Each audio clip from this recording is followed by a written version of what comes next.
Good morning, I'm Nivareti Manu, and this is your morning news fix for Wednesday, 11th of June.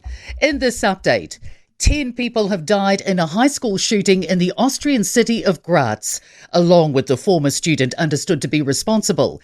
It's the deadliest such attack in Austria since World War II. Authorities believe the gunman acted alone.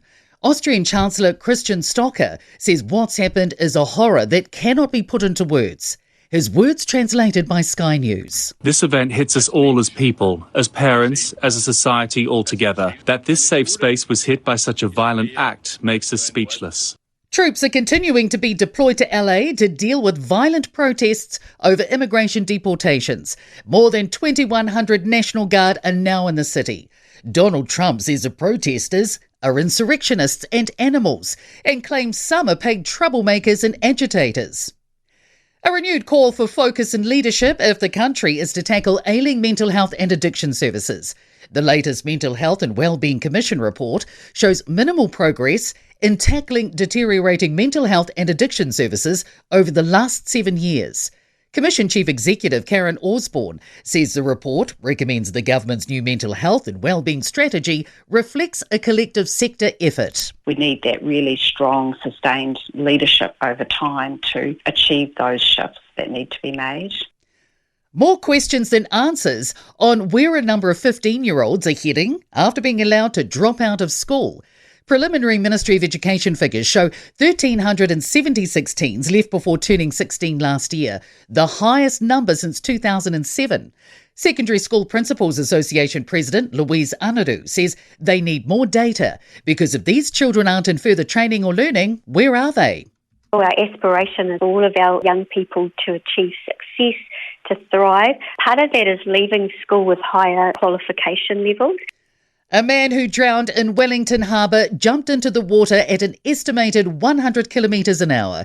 A coroner's reviewed the death of 33-year-old Jareth Cahoon in January last year after leaping from a moored 38-metre floating crane, the Hekitea. Cahoon waved at spectators watching the nearby Manu World Champs before jumping from a height equivalent to a 12-storey building. A coroner's blamed the alcohol and meth in his system and the water's coldness, and criticised the lack of waterfront safety measures. The public sector is seeing more pay rises than the private sector. Public Service Commission data shows 20% of public sector employees got a pay rise in the March quarter compared to 11% of other workers. The education sector saw the highest wage growth in the 3 months.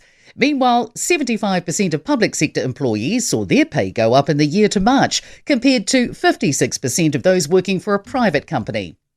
In sport, Marnus Labuschagne, Usman Khawaja and Cameron Green will form Australia's top 3 in cricket's World Test Championship final against South Africa starting tonight at Lord's. Parramatta halfback Mitch Moses claims league's NRL's making up their own charges after the judiciary panel banned Dylan Brown one match over a referee push. He says his teammates' actions were incidental. Ivan Romeo has ridden to victory on Stage 3, the Criterium du Dauphiné, to claim the Yellow Leaders jersey. I'm Nivareti Manu, and that's your latest news fix. We'll be back with the next update at midday from the Newstalk ZB newsroom.